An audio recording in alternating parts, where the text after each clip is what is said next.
사도행전 2장 42절에서 47절까지 말씀입니다. 사도행전 2장 42절에서 47절까지 말씀 한 절씩 교독하도록 하겠습니다.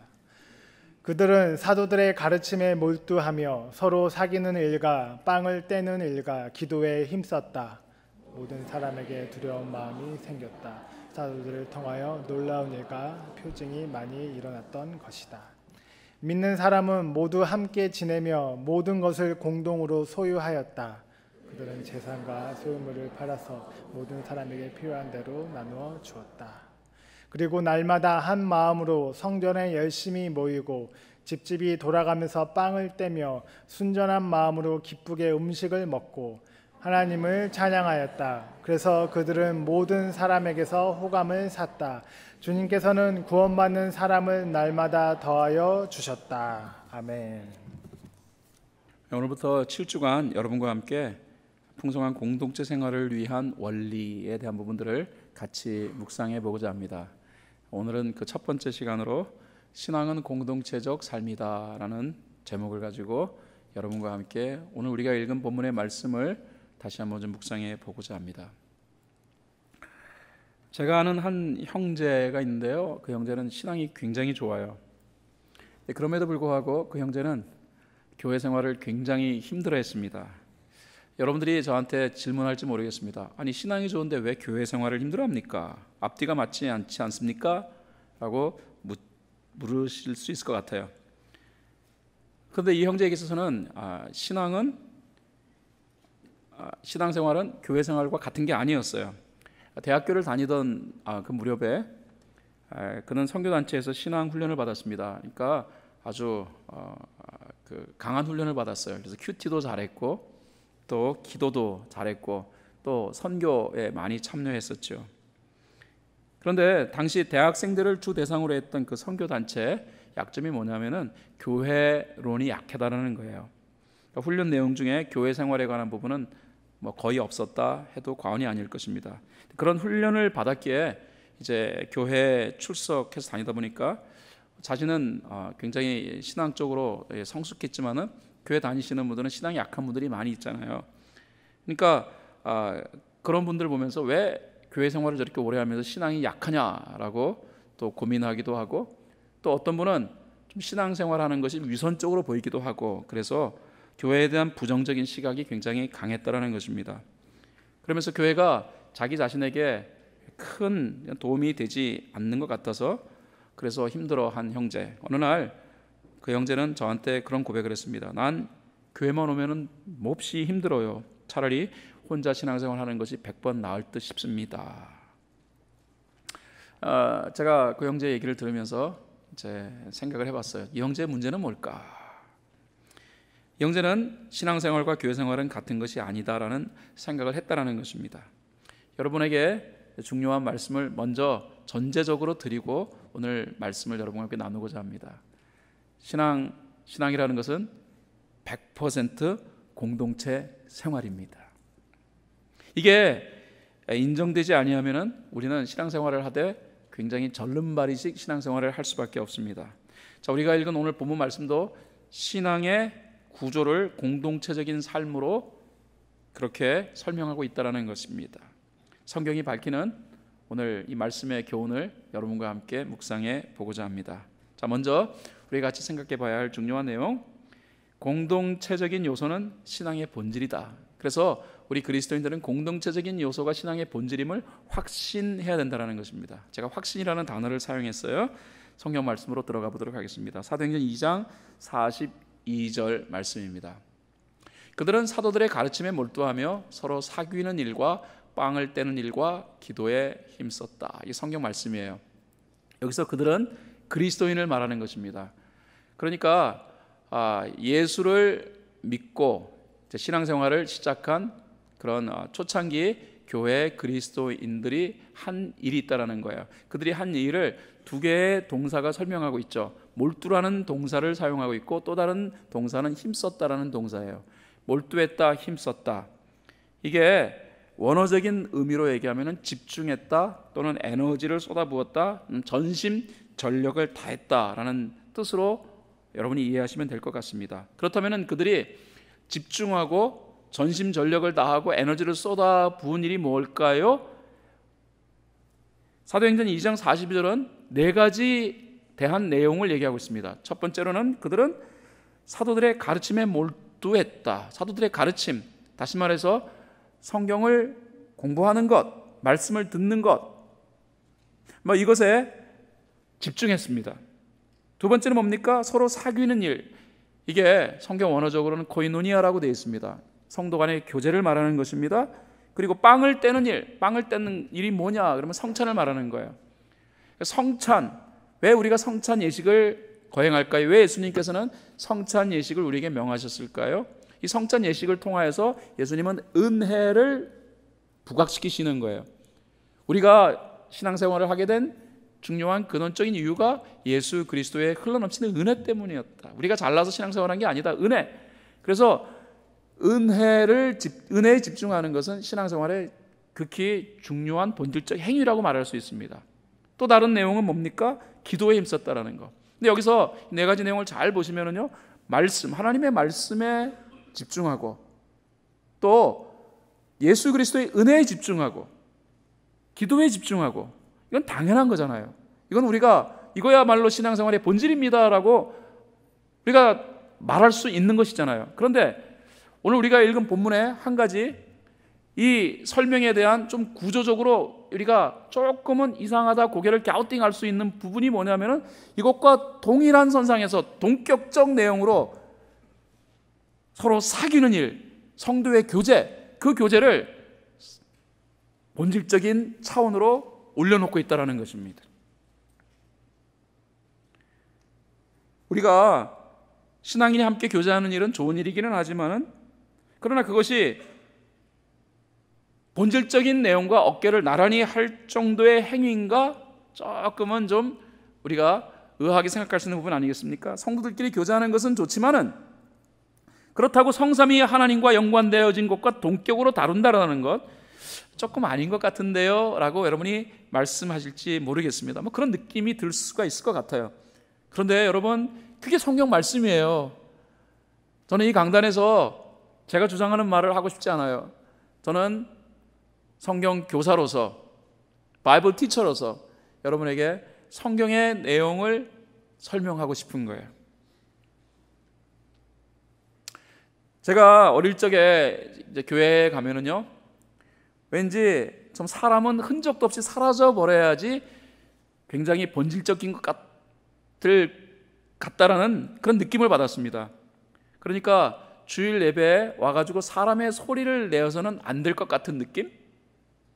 그러니까 주일날 예배를 드릴 때 사람이 만드는 소리는 딱 4개 외에는 허용이 안 된 것 같은 그런 느낌을 받았어요. 그러니까 첫 번째는 설교겠죠. 설교는 어쨌든 하나님 말씀이지만은 그러나 설교자가 또 입을 통하여서 전하는 것이니까, 그러니까 사람이 만드는 소리 중에 하나는 설교일 것 같아요.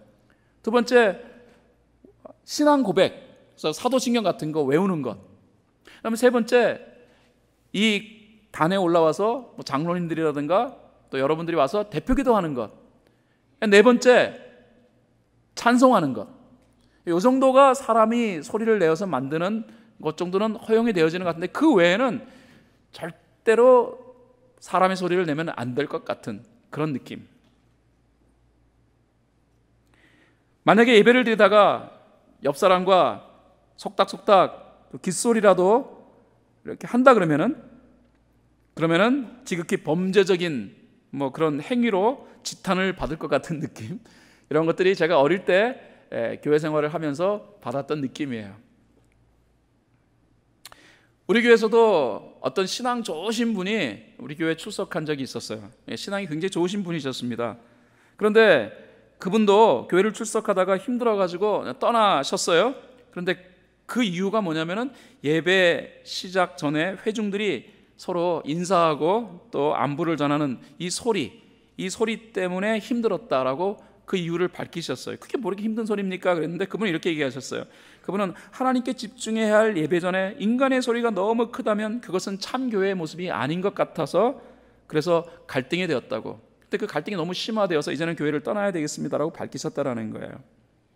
여러분, 그렇다면은 이제 교회에서 우리 사람이 만드는 소리는 철저하게 사라져야만 할까요?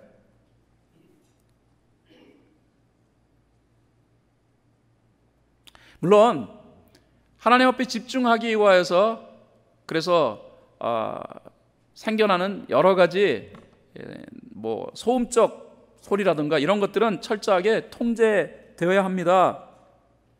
그러나 성도 간의 교제가 신앙생활의 비본질적인 요소라서, 그래서 주일 예배에서는 앞세워서 다루어서는 안 되는 것이고, 어떤 세컨더리적인 개념으로 뒤로 밀려나도 무방한 행위가 성도 간의 교제적 내용일까요? 우리는 이 부분을 고민해야 합니다. 신앙의 표준을 제시한다고 할 수 있는 초대교회 생성기의 성령의 은혜로 말미암아 신앙생활을 시작한 그리스도인들이 몰두하고 힘쓴 신앙의 본질적 요소를 그래서 돌아보는 것이 중요한 거예요. 여러분, 본질 많이 얘기하잖아요. 우리 그리스도인들이 많이 일종의 자르곤처럼, 어떤 종교적인 텀처럼 이제는 사용하는 것이 본질, 이런 내용이에요. 이게 본질입니까? 이렇게 많이들 얘기합니다. 본질이 아닌 것은 비본질이겠죠? 그러면 본질과 비본질 차이가 뭡니까? 무엇이 본질과 비본질을 결정합니까? 엄밀하게 말하면요, 본질은 반드시 해야 할 일을 본질이라고 합니다. 근데 비본질은 좋은 것이지만은, 그러나 꼭 시간이 없으면 하지 않아도 되는 것이 비본질이에요. 그런 의미에서 하나님 말씀을 공부하고 하나님 말씀에 귀를 기울이고 또 예수 그리스도의 은혜에 집중하고 또 기도하는 것, 당연히 해야 할 본질적 행위 맞아요. 그렇다면은 성도 간의 교제, 놀랍게도 이미 말씀드린 대로 우리가 읽은 사도행전 2장 42절에 초대교회 성도들이 몰두하고 힘썼던 4가지 중요한 본질적 행위 안에 바로 서로 사귀는 성도 간의 교제가 자리 잡고 있다는 사실, 우리가 주목해야 합니다. 이는 신앙생활은 근원적으로 사람이 함께하는 공동체적인 개념으로부터 출발한다는 사실을 우리에게 설명하는 결정적 내용이라는 거예요. 이 부분을 확신하셔야 해요. 여러분, 구약 성경을 읽어보시면요, 구약 성경도 공동체적인 삶을 바탕으로 하여 신앙을 설명해요. 하나님이 이스라엘이라는 한 민족을 부르셨습니다. 이스라엘은 한 민족, 한 국가의 단위기는 하지만 그러나 하나님을 함께 섬기는 공동체적 신앙 집단이라고 말할 수 있습니다. 신약에 들어와가지고 신약에서 많은 부분 할애해서 설명하는 것은 함께, 서로, 이런 단어들이 굉장히 많이 등장하는데, 이것은 신앙생활이 혼자서 하는 것이 결코 아니라는 사실을 우리에게 설명하는 중요한 근거라는 것입니다. 그래서 예수를 믿고 그 다음에 구원의 대열에 합류한 그리스도인들은 반드시 공동체 삶을 이루어가기 위하여 교회에 출석해야 하는 거예요. 근데 많은 분들이 이렇게 생각합니다.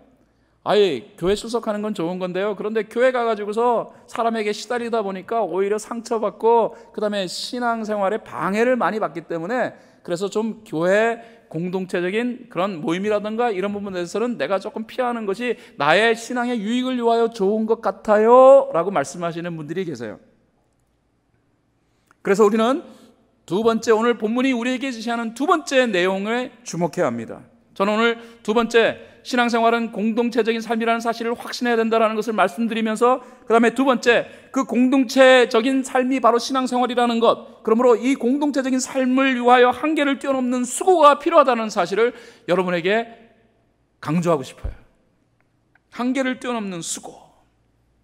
잘 들으셔야 해요. 오늘 굉장히 중요한 말씀을 여러분에게 드립니다. 여러분, 감동이 언제 전달된다고 생각하십니까? 언제 감동이 전달되어져요? 대체적으로 누구나 할 수 있는 일을 하는 것을 보고서 사람은 감동받는 것이 아니고요, 인간이 한계를 뛰어넘는 모습을 접할 때 사람들은 감동을 받아요.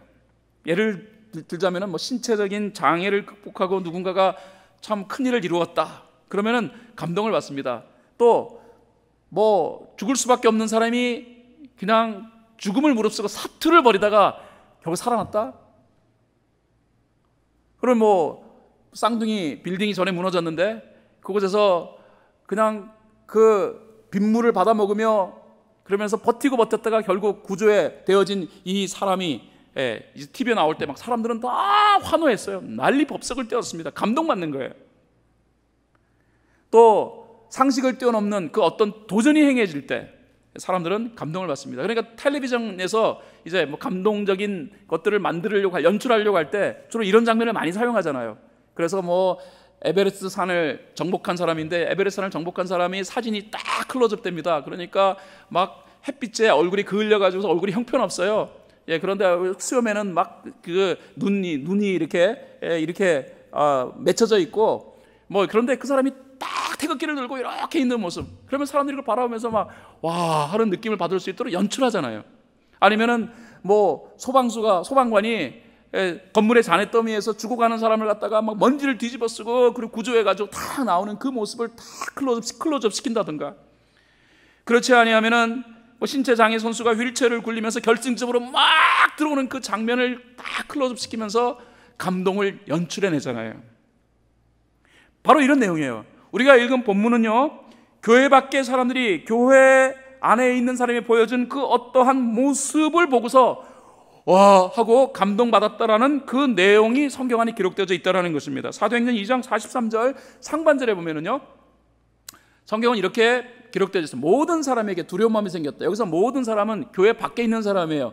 교회 밖에 있는 사람이 두려운 마음을 가졌다라는 거예요. 두려운 마음을 가졌다라는 것은 충격을 받았다라는 말이에요. 사도행전 2장 47절 하반절 보면은 그래서 그들은 모든 사람에게 호감을 샀다. 여기서 말하는 그들은 그리스도인들입니다. 그리스도인들 어떠한 행위가 교회 밖에 있는 사람에게 호감을 샀다? 주님께서는 그래서 구원받는 사람을 날마다 더하게 하여 주셨다. 여기서 말하는 이 호감의 원어적 의미는 감동이에요. 그러니까 사도행전 2장 40절 상반절에 교회 밖에 있는 사람이 두려움을 느꼈다? 예수 믿는 사람들이 어떠한 행위적인 모습을 보면서 충격을 받은 거예요. 그래서 호감을 가졌다, 감동받았다. 충격이 만들어내는 감동. 그렇다면은 당시에 교회 다니는 사람이 어떠한 모습을 교회 밖에 있는 사람들에게 보였기에 교회 밖에 있는 사람들이 그들의 모습을 보고서 충격을 받고 감동을 느껴서 나도 한번 예수를 믿어봐야겠다라는 생각을 갖게 만들었겠는가 하는 것이 오늘 우리가 살펴봐야 할 중요한 내용입니다.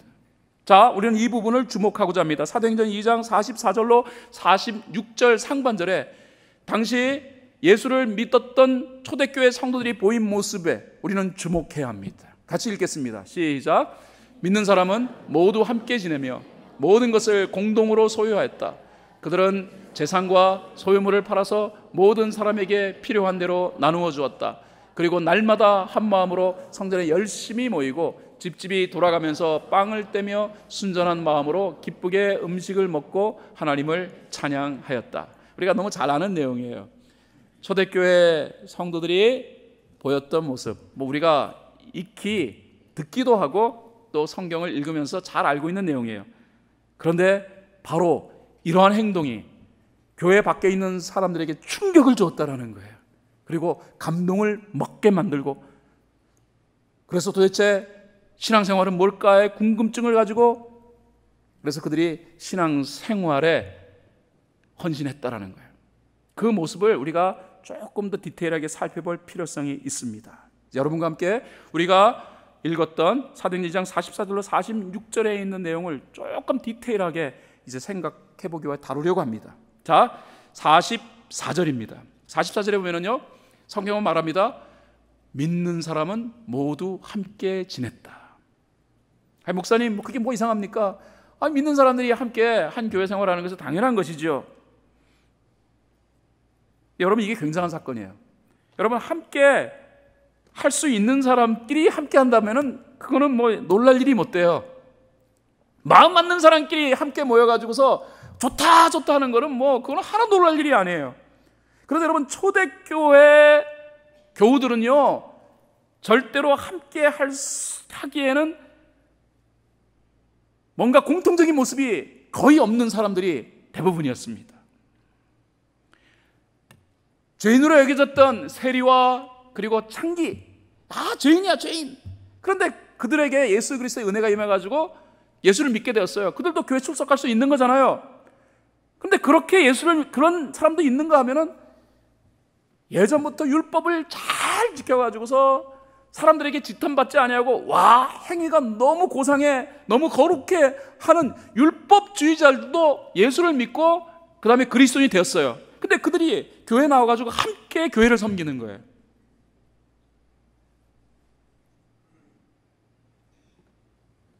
여러분, 이게 가능하다고 생각하십니까?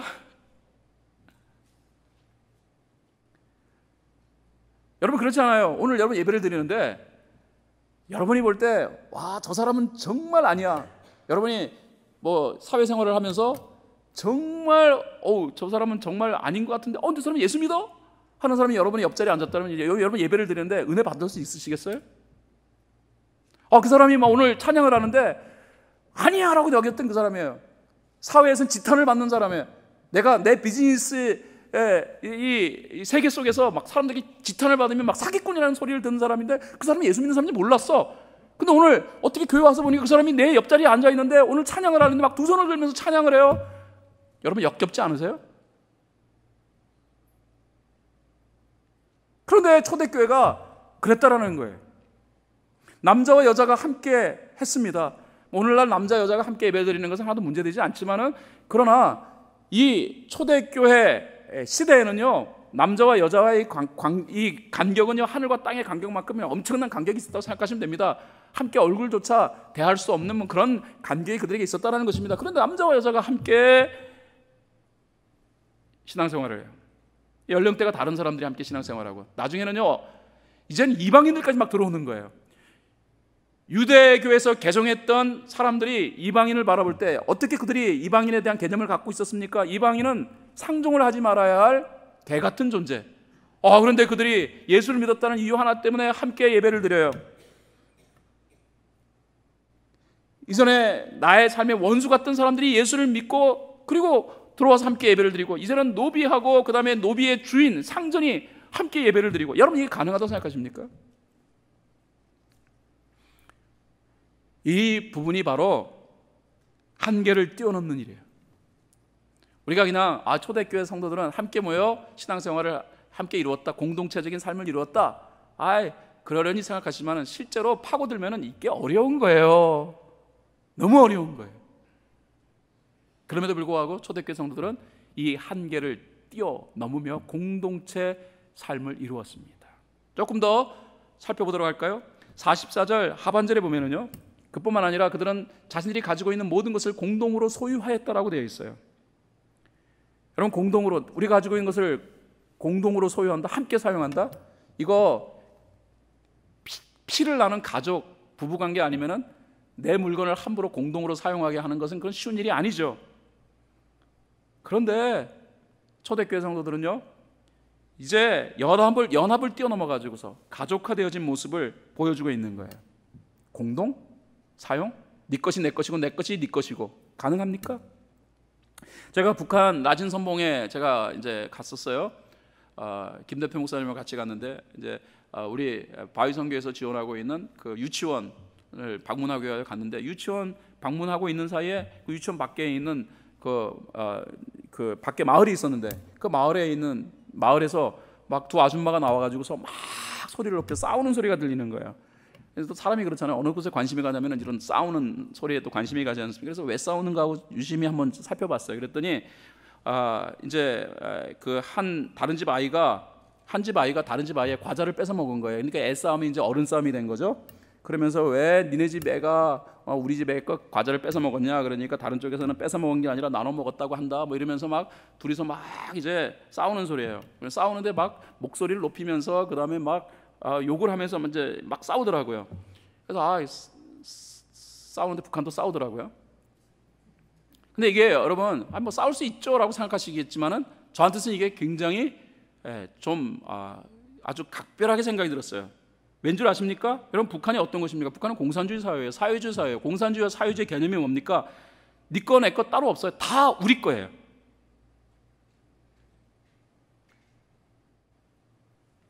공산주의 이론은 뭐냐면요, 공존, 상생, 공산이에요. 그러니까 다 우리 거다. 그러니까 여러분 공산주의 이론상으로 보면은 뭐 같이 우리 거니까 다 우리 거야 라고 얘기할 수 있어야 되잖아요. 그런데 공존, 공용을 또 이런 상생을 주장하지만 생판 모르는 사람이 이거 우리 거야 하고 어떤 공동체화, 가족화되어진 그런 개념을 표현하는 것이 아니다라는 것이죠. 근데 이거 보면서 말은 공산주의, 말은 사회주의지만은 그러나 실제로 이거는 불가능한 것이구나 라는 사실을 저는 그 북한 땅에서 깨달았어요. 여러분, 그런데 초대교회는요 공동체와 가족화되어진 모습을 보여주고 있다는 거예요. 다 우리 것. 45절에 보면은요 더 놀라운 일들을 보이는 것을 우리가 보게 됩니다. 45절에는 이렇게 기록되어 있어요. 그들은 재산과 소유물을 팔아서 모든 사람에게 필요한 대로 나누어 주었다. 본문을 보면서 초대교회 성도들은 제법 여유가 있는 사람들이었구나, 재정적으로 여유가 있었던 사람들인가 보다, 여러분 그렇게 생각할지 모르겠습니다. 근데 그런 내용 아니에요. 재산과 소유물은 자신의 생활을 위한 최소한의 필수품이었습니다. 그런데 초대교회 성도들은 자신의 이 필수품마저, 생존을 위한 필수품마저 나누었다라는 거예요. 여유 자금을 나눈 게 아니에요. 여유 자금이 있어서 구제했다는 게 아닙니다. 최소한의 생필품마저도 다른 사람을 위한 구제 품목으로 내놓았다라는 거예요. 이거 쉽지 않습니다. 이거야말로 초대교회 성도들이 보인 일종의 극한의 모습이다라고 저는 그렇게 표현하고 싶어요. 마가복음 10장에 보면은요 예수님 앞에 온 부자 청년의 이야기가 있는 것을 우리가 보게 됩니다. 그 사람이 예수님을 찾아와 가지고서 이제 뭘 얘기합니까? 질문을 합니다. 선한 선생님, 내가 영원한 생명을 얻으려면 무엇을 해야 합니까? 그때 예수님이 말씀하시는 것이 마가복음 10장 21절이죠. 이렇게 예수님 말씀하셨어요. 가서 네가 가진 것을 다 팔아서 가난한 사람들에게 주어라. 그래야면 네가 하늘에서 보화를 차지하게 될 것이다. 그리고 와서 나를 따르라. 예수님이 하신 상당히 의미심장한 말씀이잖아요. 이 사람이 부자였습니다. 뭐 누릴 거 다 누려본 사람, 예전에 여유가 있던 사람, 이제 뭐 내가 뭐 걱정하겠습니까? 이제 주님을 따르는 것이 내 삶에 있어서는 최고의 가치겠죠 라고 생각하고 같은 사람이잖아요. 이 사람이 어떤 반응을 보였는가? 그것이 마가복음 10장 22절에 기록되어져 있어요. 이 사람이 이런 반응을 보입니다. 그러나 그는 이 말씀 때문에 울상을 짓고 근심하면서 떠나갔다. 이유, 그에게는 재산이 많기 때문이다. 돈 많은 사람에게 자기의 재산을 나누는 것이 쉽다? 여러분 그렇게 생각하면 오산입니다. 누구에게나 다른 사람에게 자신의 것을 나누는 것은 쉬운 일이 아니에요. 초대교회 성도들은 그만큼 공동체화를 뛰어넘어 가족화를 이루기까지 극한의 노력을 기울였다라는 사실을 우리가 하나님 말씀을 통하여 발견하게 됩니다. 또 한 가지, 사도행전 2장 46절 47절 상반절에 보면은요 초대교회 성도는 이런 모습을 보입니다. 그리고 날마다 한 마음으로 성전에 열심히 모이고 집집이 돌아가면서 빵을 떼며 순전한 마음으로 기쁘게 음식을 먹고 하나님을 찬양하였다. 거기 우리가 주목해야 할 표현은 날마다 한 마음이에요.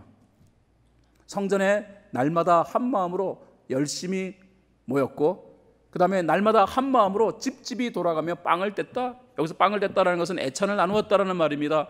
다시 말해서 사람들이 함께 예배를 드리고, 그 다음에 우리 교회로 치면은 예배 후에 소그룹으로 가지 모임으로 흩어져서 모였다라는 것입니다.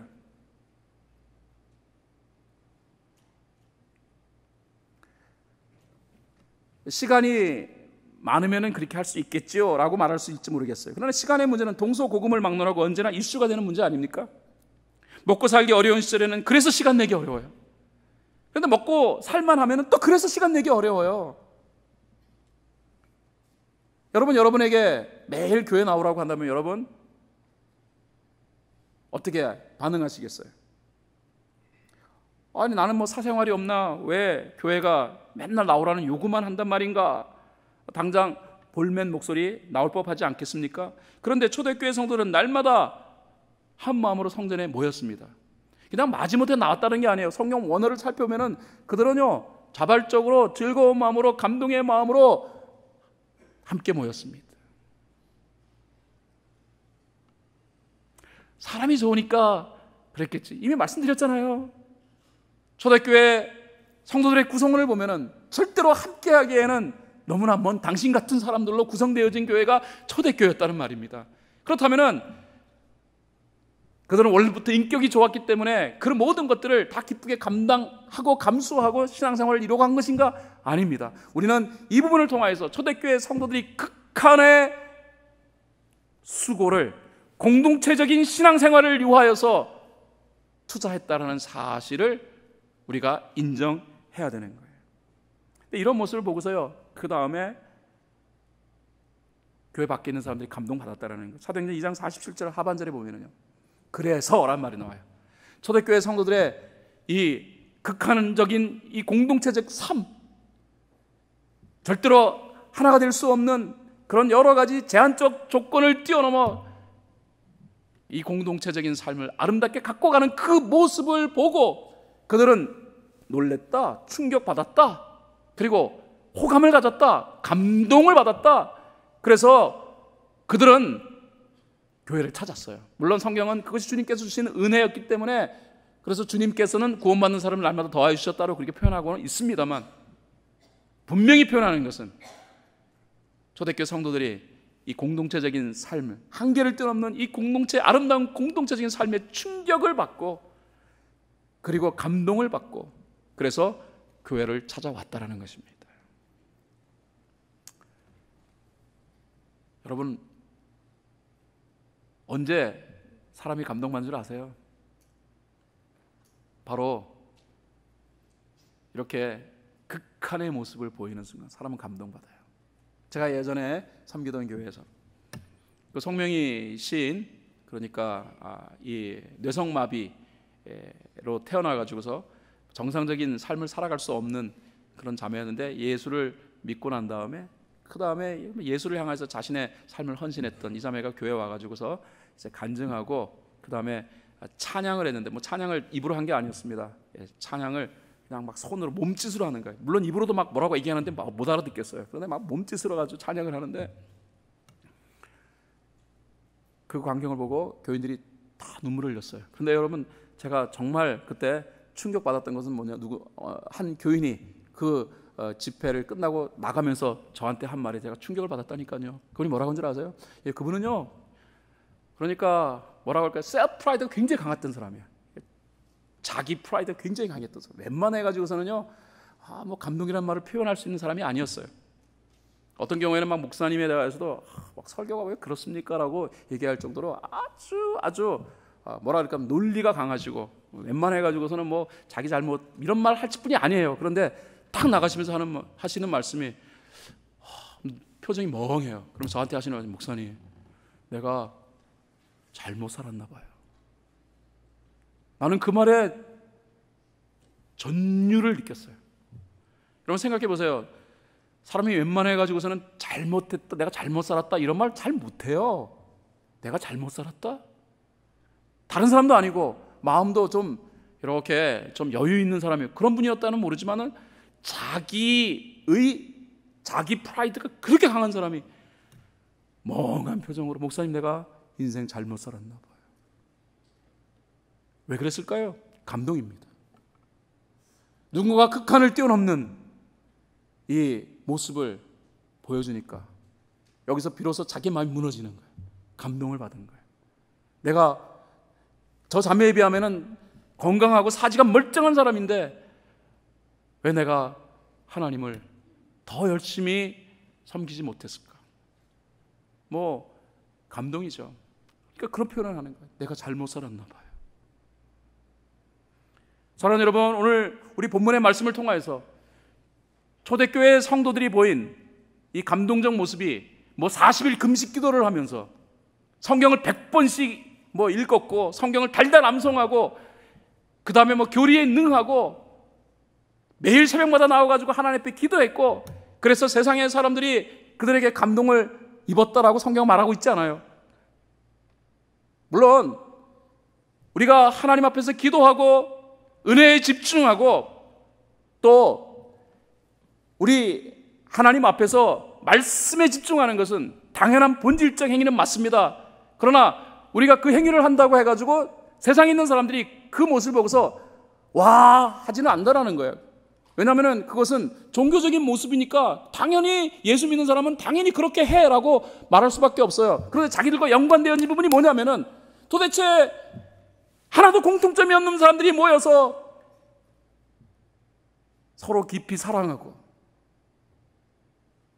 서로 공동체를 이루고 자기 것을 자기 것으로 얘기하지 아니하고 구제하고 자기 배 풀칠하기도 힘든 그러한 상황 속에서도 다른 사람을 위하여서 자기의 소유를 나누는 이 모습에는 엄청난 충격을 받게 되어지는 거예요. 왜냐하면 자신들이 삶 속에서 고민하고 있는 그 영역을 그리스도인들이 아름답게 실천하고 있는 것이 충격이 될 수밖에 없지 않았겠냐는 거예요.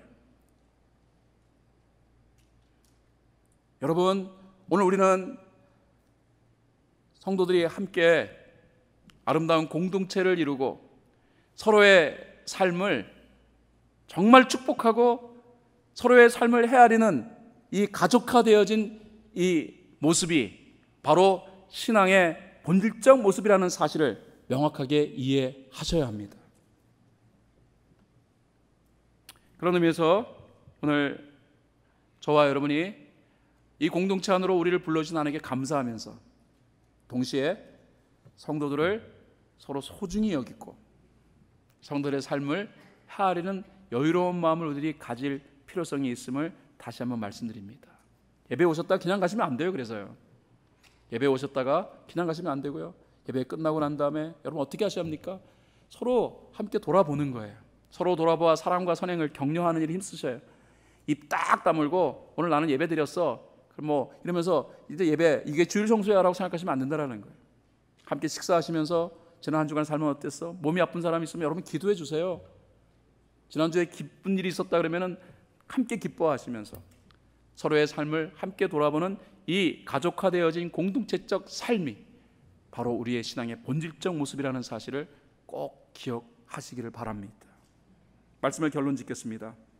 저는 오늘 이 말씀을 통해서 신앙을 가꾸기 위하여서는 우리에게 확신과 수고가 필요함을 말씀드렸습니다. 신앙생활이 곧 교회생활이다라는 확신, 그게 저와 여러분에게 필요해요. 그리고 그 교회생활을 위해서는 때로는 한계치를 뛰어넘는 수고마저도 행해야 된다는 거예요. 이 수고의 대부분은 공동체를 위한 수고가 되어야 합니다. 일본의 창조성 개발 분야의 1인자로 여기는 다카시 마코토라는 사람이 있어요. 이 사람은요, 어떤 사람이 사람들에게 감동을 주는가에 대해서 유심히 관찰했습니다. 감동을 주는 사람들에게 공통점을 발견했습니다. 두 가지라는 거예요. 자신의 삶 가운데서 자신의 영역에서 그것을 확신으로 여기는 사람, 동시에 그 확신을 위하여서 자기의 모든 것을 수고를 마다하지 아니하는 그런 모습을 이루어가는 사람을, 이러한 사람을 통하여서 세상의 사람들은 감동을 받는다라고 그렇게 말했어요. 그분이 얘기한 것이 뭐냐면은 이 수고는 어느 정도 수고가 되냐면은 4가지 수고를 해야 된다. 그래서 그분은 얘기하기를 심고, 사고, 수고, 족고 해야 된다고 얘기해요. 심고, 다시 말해서 마음의 수고를 해야 된다. 그리고 사고, 생각의 수고를 해야 된다. 그 다음에 수고, 손 숫자 써가지고 손으로 만드는 수고를 해야 된다. 족고, 발로 뛰는 수고를 해야 된다. 다시 말해서 이 4가지 수고는 뭘 얘기하는 거냐면요, 최선을 다하는 거예요. 우리가 공동체를 위하여서 최선을 다하는 모습을 우리가 갖출 때 이 공동체 안에서 하나님이 허락하여 주시는 놀라운 축복이 우리의 삶에 복으로 임하여지는 역사가 나타나게 되는 줄 믿습니다. 마지막 말씀, 마지막 적용 하나 하고 설교를 제 결론 지으려 합니다.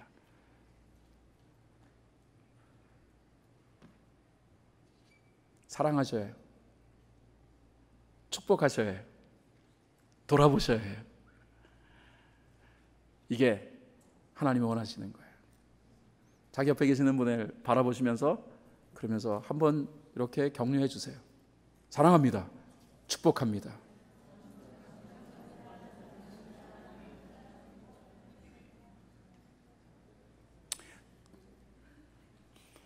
예배 어떻게 앉는 것은 상관없습니다.